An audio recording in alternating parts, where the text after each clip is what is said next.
அதையும் அவங்க பொருட்படுத்தல. சாமி அப்படின்னு சொல்லிட்டு. அதே போன்று அவர்கள் இங்கேருந்து காசி யாத்திரை சென்றார்கள்.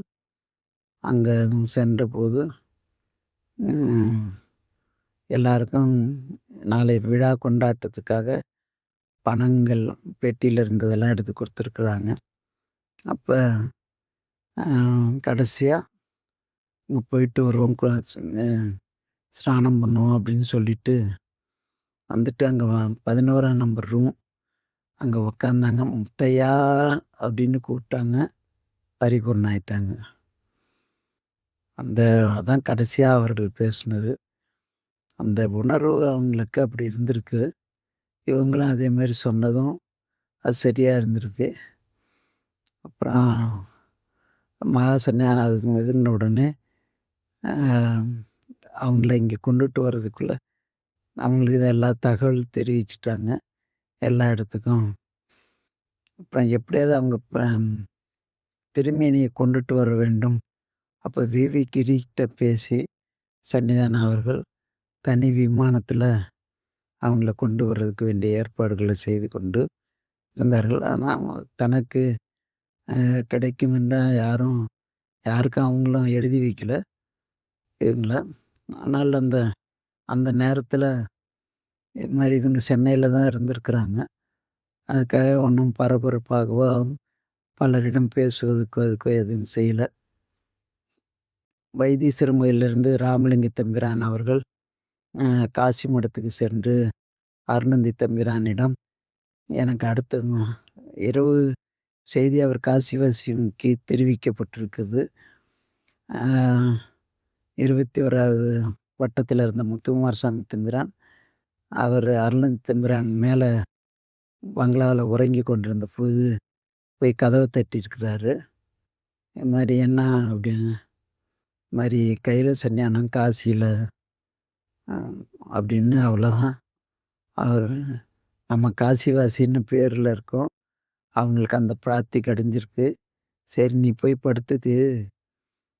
எல்லாமே யாராவது படை எடுத்துட்டு வருவாங்க, பட்டம் கட்டுறதுக்கு அப்படின்னு சொல்லிட்டு, அவங்க அடுத்த நிமிஷம் போய் படுத்து உறங்கி, கொரட்ட சத்தம் கேட்க ஆரம்பிச்சுட்டுதான். அவங்க சொன்ன மாதிரியே அ ராமலிங்க தம்பிரான் காலையில 6 மணிக்கெல்லாம் காசி மடத்துக்கு போயி, "நான் தான் பூஜை பண்ணிட்டுருக்கேன். எனக்கு வாரிசு கட்டணும். அது வேணும்." போய்ங்க இதெல்லாம் சொக்கநாதர் யார நெனச்சிட்டுருக்காரோ, எல்லாம் நல்லபடியா நடக்கும். போய் பாருங்க அப்படின்னு சொல்லிட்டு அனுப்பிச்சுட்டாங்க யாருக்கும். அதன் பிறகு சென்னைக்கு வந்து அதுக்குள்ள குன்றக்குடி அடிகளார் அவங்க எல்லாரும் ஒண்ணு கூடி மடத்துல முத்துக்குமாரசாமி முதலியார் இவங்க எல்லாரும் சேர்ந்து இருந்து இஞ்சிக்குடி தேசிகர் இங்க எல்லாரும் போய் ஆலோசனை பண்ணி சன்னிதானத்தை தான் அடுத்த வாரிசாக நியமிக்கணும்னு சொல்லி அவங்கள நியமிச்சிருக்கிறாங்க.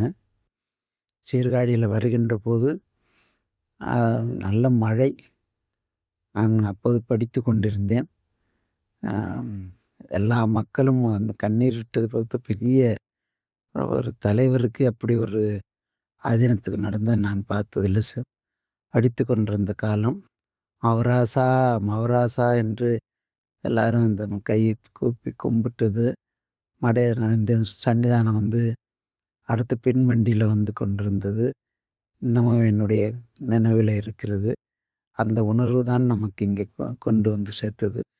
அதன் பிறகு இங்கே வந்து வைத்து காசியில எப்படி அவங்களுடைய ஆன்மா பிரிந்ததுனால, காசி விஸ்வநாதர் கோயில் போன்றே அவர்கள் இந்த கோயிலை கட்டி 1971ஆம் ஆண்டு அதில கும்பாபிஷேகம் 72ல கும்பாபிஷேகம் செய்தார்கள். ஓராண்டு பிள்ளார. அதிலேருந்து மகா சன்னிதானம் அவர்கள் அ தன்னுடைய குருநாதர் அவங்களுக்கு அ கைலை குருமணிக்கு செய்த அந்த நிலையிலேயே அவர்கள் இந்த மடத்தில தொடர்ந்து 48 ஆண்டு காலம் தன்னுடைய பணியை செய்து கொண்டிருக்கிறார்கள்.